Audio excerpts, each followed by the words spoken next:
مساء الخير حبايبي، يا رب تكونوا بخير وانتم بتشوفوا الفيديو. يلا نعمل مع بعض احلى شويه فطير كده مورق بنص كيلو دقيق. هنعمل 3 فطاير بقى مع حته جبنه وشويه عسل كده وبألف هنا وشفا. هنزل معاكم هنا بكوبايه ميه دافيه شويه، وهحط عليها معلقه كبيره سكر ونص معلقه ملح وادوبهم حلو قوي.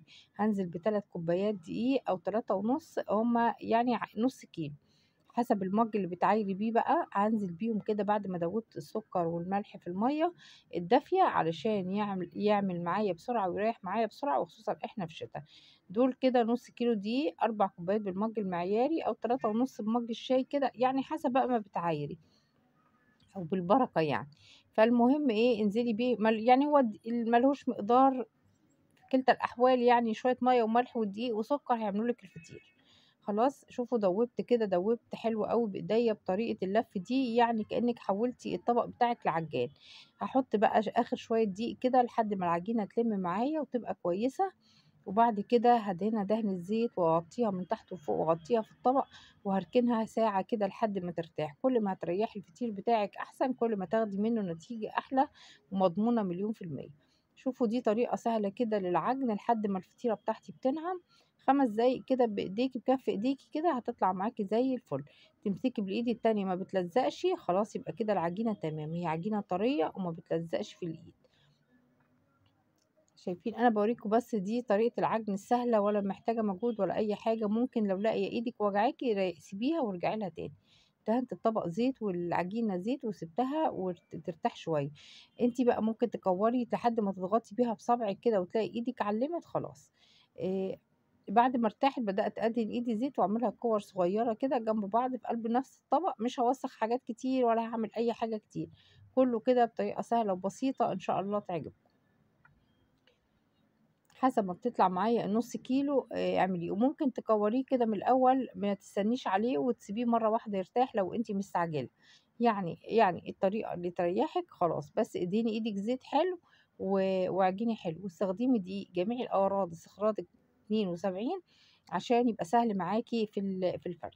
جبت هنا شوية زبدة كده وعليهم معلقتين 3 زيت، ودفيتهم كده على النار. زبدة أو سمنة وزيت اللي عندك متوفر اعمليه. أنا حطيت هنا معلقة كمان سمنة، السمنة بتبقى حلوة كمان في الفطير. ومسكت كورة دهنتها، شوفي رخامة دهنتها زيت، وكورة شوفوا ما باستخدمش سمنة خالص. ده الفطير الصحي الخفيف وفي نفس الوقت مورق وطري وزي الفل. شوفي بافرد كده، أنا باسرع بقى معاكم، كل ما أفرد أحطهم على بعض وأركنهم في جنب. ال الطريقة دي ما بتاخدش معاكِ مساحة ولا بتبهدل الدنيا، يعني أنتِ بتعمليها قد رغيف العيش كده الكبير شوية، ومن غير نشابة بقى ومن غير مجهود، والفطيرة ما بتقطعش منِّك، بدل مرتاحة حلو وفي نفس الوقت دقها حلو. أخلّص نُص أقسّمهم على 3 فطاير، يعني كل فطيرة تقريبًا ما بين 11 كورة ل12 كورة، هُم كده أحطهم على بعض، وبعد ما أخلّصهم كده على بعض هاوريكم هاعمل إيه. أنا باوريكم قد إيه هُم سهلين. كده خلّصت أول فطيرة، برضه دهنت إيدي من المادة الدهنية وبدأت ألمّهم بأي شكل عشوائي زي البُقجة كده، خلاص، وأركنهم في صينية مدهونة أو قدّامي على الرخامة لحد ما أخلّص. هاخلّص الفطيرتين التانيين نفس الحكاية.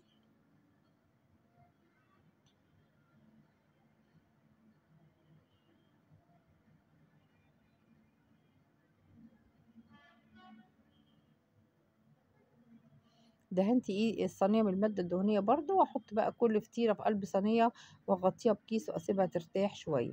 خلاص، هي دي كده أنا كنت سايباهم مرتاحة، يعني دي أول واحدة بدأت فيها. تدهني إيدِك وتبدئي تبططي كده لحد ما توصلي لقوام متوسط، ما توسعيش أوي التبطيط عشان ما ترقش منِك. اديها مسافة علشان تعلى معاكِ وتبقى كويسة، وفيها يعني ورق كده وفيها قطع كده تاكليها يعني.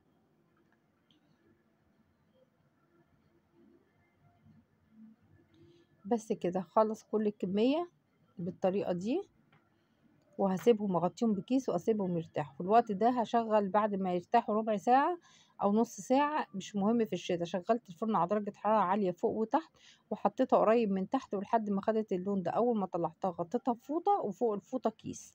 أنا وريتكم طرق تانية قبل كده، إنِّك ترشيها من المادة الدهنية وتغطيها برضه أو تسيبيها كده في الهوا، بتبقى طبقة فوق مقرمشة وتحت طرية. لكن لو عايزاها طرية أوي هتعملي الطريقة دي. شوفوا شكل الفطير يفتح النفس ومورق وزي الفل. أشوفكم على خير.